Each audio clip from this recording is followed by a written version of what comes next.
What up, though, people? Y'all know what it is. It's Easy E of Easy E's Rebuilds. And I'm steady working. When I get home from work, I got a million things to do. Cut people grass. And finish putting motors back together. So I got the motor all done. Up, all the parts are ready to go back in the car. So we got motor blocks everywhere. We got motor pieces everywhere.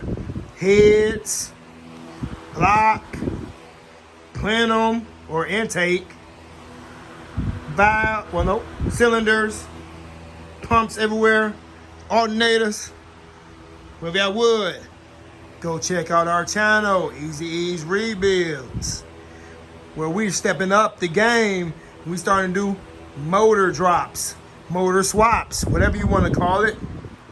But like, comment, share, subscribe. Stay tuned and stay blessed.